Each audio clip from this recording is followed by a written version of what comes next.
suositellut meille, että tuo Simo on sellainen kaveri, että se ei osaa sanoa ei. Niin kuin mihinkään. Ja nyt katsotaan, että kuinka pitkälle se on valmis menemään. Ihan loppuun asti. Mitenkä menee? Ai, olipas mukavan näköisesti. Mä tulin tähän nyt tällä häiriötä. Niin. Saako ottaa ruokaa jääkaapista? Ota, toki. Oikein vähän nälkä. Simohan on ihan äärettömän lungikaveri ja ei tosiaan sano kyllä ei mihinkään. Saako täällä syödä sohvalla? Syödään nyt sitten.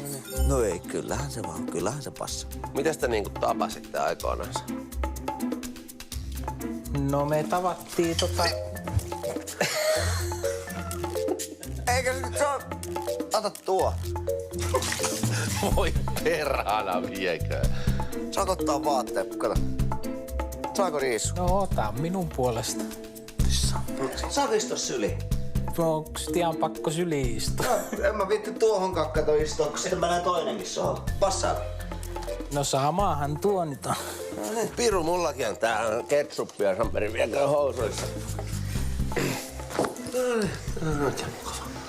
Onks tää sun lempiohjelma? No ei, mä nyt sitä on juurikaan kattonut tässä. Ja mäkin hieroin ihan kunnolla takapuolta sen polveen. Ei mitään rajaa tullut vastaan, vaan kaikki sopii. Ja joo, no kaipa sitä nyt voi. Pitäisikö tuo sohva kuitenkin niin pestä? Se vois olla niin. Viedään pihalle, otahan nää pois tästä. Dudesonit kantavat sohvan tarkoituksella pihalla olevan romuauton viereen. Mitään peruuttamatontahan ei siinä vaiheessa ollut tapahtunut vielä, että ne päälliset olisi kyllä voinut pestä normaali keino. Millähän ne lähtis nuo läikät? Eikö se painepesuri olisi hyvä? Hyvä, sillähän mä aina kaiken pesen. Pensalla hinkkaas, koska sillä lähtee maalikin. Niin lähtis käsistä maalit samalla. Kai sitä jostain löytyy. Kaiken aikaa vähän kyttäsin, että koska tulee se stoppi. Ei kaikki vaan käy. Ei pestään kyllähän tuo voi pensalla. Pistätkö sä vähän, niin mä voin niin hangata. Oh. En mä tiedä, voisi kyllä pikkasen haiskahtaa tuolla sitten Ei kai se tuvassa, mutta... Pitäisikö meidän polttaa tuo? Niin. Saako tuon polttaa? Eiköhän se joudu. Pistetään nyt Jouda polttaa sitten, niin Tokkopa tuo nyt ketään haittaa.